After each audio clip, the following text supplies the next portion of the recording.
नमस्कार, आप देख रहे हैं न्यूज 18 इंडिया। मैं हूं आपके साथ प्रीति रघुनंदन। देश दुनिया की तमाम खबरों के लिए आइए देखते हैं ताबड़तोड़ 50। बिहार के गया में एक ट्रक से लोगों ने बिस्किट और नमकीन की 500 पेटियां लूट ली। दरअसल ट्रक ने एक महिला को कुचल दिया था। यूपी के सहारनपुर में एनकाउंटर के डर से मां के साथ थाने में सरेंडर करने अपराधी पहुंचा। हाथ में अपराध से तौबा लिखा हुआ पोस्टर भी लेकर आया था। जम्मू कश्मीर के पुंछ में सीमा पार से लगाई गई आग मेढर और मनकोट सेक्टर तक पहुंच गई। प्रशासन आग पर काबू करने की कोशिश में लगा रहा। तमिलनाडु के मदुरई में मरियम्मन मंदिर के पंडाल में आग लग गई। हादसे में कोई हताहत नहीं हुआ। दिल्ली के जामिया नगर में आग लगने से हड़कंप मच गया। आग में फंसे लोगों को निकालने का काम चल रहा है। बिहार के हाजीपुर में करोड़ों के गोल्ड लूट मामले का खुलासा हुआ है। लूट के जेवरात के साथ 8 आरोपियों को गिरफ्तार किया गया। यूपी के बुलंदशहर में पुलिस और बदमाशों के बीच मुठभेड़ हुई है। पुलिस की गोली लगने से 25,000 का इनामी जख्मी हो गया। मध्य प्रदेश के उज्जैन में सब इंस्पेक्टर ने फांसी लगाकर आत्महत्या कर ली। शाजापुर में सीसीटीवी कंट्रोल रूम में तैनात थे। उत्तराखंड के गढ़वाल यूनिवर्सिटी में 2 गुटों के बीच अचानक झड़प शुरू हो गई। झड़प का वीडियो सोशल मीडिया पर वायरल हो गया। गुजरात के वापी में आपसी विवाद में युवक की बेरहमी से पिटाई। वीडियो वायरल होने के बाद पुलिस जांच में जुटी। राजस्थान के कोटपुतली में 5 दुकानों के ताले तोड़कर चोरी। लाखों का सामान और कैश लेकर फरार हुए अपराधी। चोरी का सीसीटीवी वीडियो सामने आया। दिल्ली के पंजाबी बाग मेट्रो स्टेशन पर 2 करोड़ 70 लाख की विदेशी करेंसी जब्त। नॉर्थ वेस्ट के रहने वाले आरोपी गोविंद के बैग से मिली करेंसी। बिहार के वैशाली में तेज रफ्तार कार ने 2 युवकों को कुचला।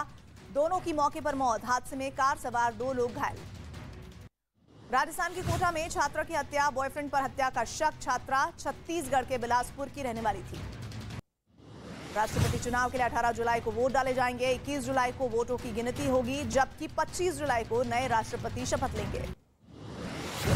राष्ट्रपति रामनाथ कोविंद जम्मू पहुंचे। जम्मू एयरपोर्ट पर उपराज्यपाल मनोज सिन्हा ने राष्ट्रपति का स्वागत किया।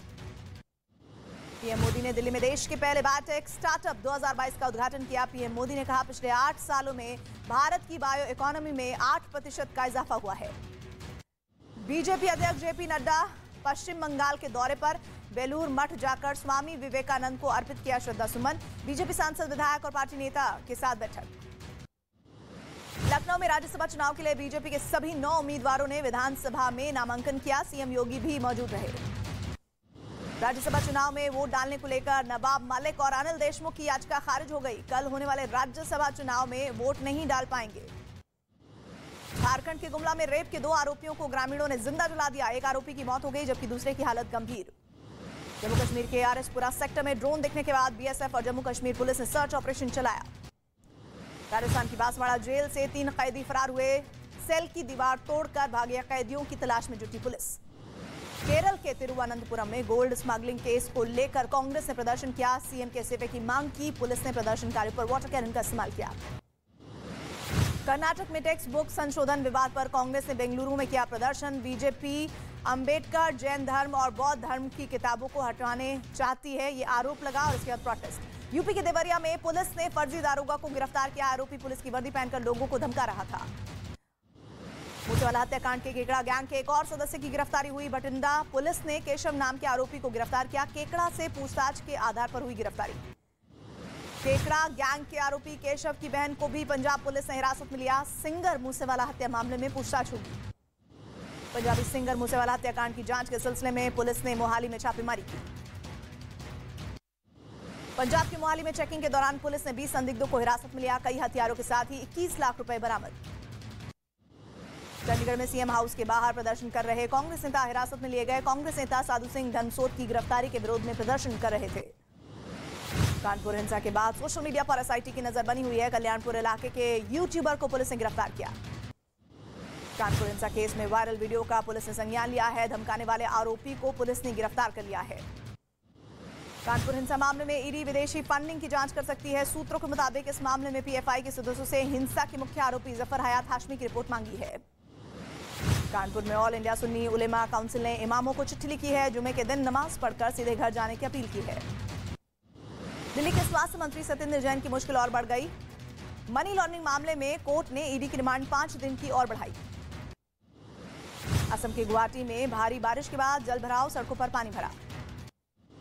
आईएसआईएस के लिए फंडिंग जुटाने के केस में एनआईए ने चेन्नई के कई ठिकानों पर छापे मारे। केस का मुख्य आरोपी फिलहाल जेल में है। यूपी के प्रतापगढ़ के एक वीडियो वायरल हो रहा है जिसमें एक मां अपनी बेटी की बेरहमी से पिटाई कर रही है। दादी की शिकायत पर पुलिस ने केस दर्ज किया। गुजरात के वडोदरा का वीडियो सामने आया जिसमें एक तेज रफ्तार कार से गाय की टक्कर हो जाती है। हादसे में गाय बुरी तरह चोटिल हो गई। मध्य प्रदेश के छतरपुर में शव वाहन न मिलने पर एक शख्स को अपनी भतीजी का शव कंधे पर लेकर जाना पड़ा। बुखार के चलते 4 साल की बच्ची की मौत हो गई थी। दिल्ली के पुलिस कमिश्नर पुलिस मुख्यालय में जम्मू कश्मीर के बच्चों से बात करने पहुंचे। राकेश अस्थाना ने छात्रों का हौसला बढ़ाया। पटना में एसटीईटी अभ्यर्थी ने अपनी मांगों को लेकर प्रदर्शन किया। छात्रों ने हवन करके सरकार के सामने अपनी मांगें रखी। मुंबई एयरपोर्ट पर क्रिकेटर विराट कोहली पत्नी अनुष्का शर्मा के साथ नजर आए। दोनों ने लोगों का अभिवादन किया। मुंबई एयरपोर्ट पर पूरे परिवार के साथ पूर्व क्रिकेटर सचिन तेंदुलकर नजर आए। अभिनेत्री महिमा चौधरी ब्रेस्ट कैंसर से जूझ रही हैं। अनुपम खेर ने महिमा का एक वीडियो शेयर किया। भारत में कोरोना के मामलों में बढ़ोतरी, 7,240 नए केस दर्ज। पिछले 24 घंटे में संक्रमण से 8 लोगों की जान गई। भारत और दक्षिण अफ्रीका के बीच 5 T20 मैच की सीरीज का पहला मैच आज दिल्ली में खेला जाएगा। ऋषभ पंत संभालेंगे टीम की कमान। पाकिस्तान के कराची में मंदिर के पुजारी के घर पर कट्टरपंथियों ने हमला कर दिया। बुधवार देर रात हुए हमले में मूर्तियां भी तोड़ी गई। अब तक कोई भी गिरफ्तारी नहीं हुई है। चीन के हुबई प्रांत में एक विमान दुर्घटनाग्रस्त हो गया। क्रैश होने के बाद प्लेन में आग लग गई।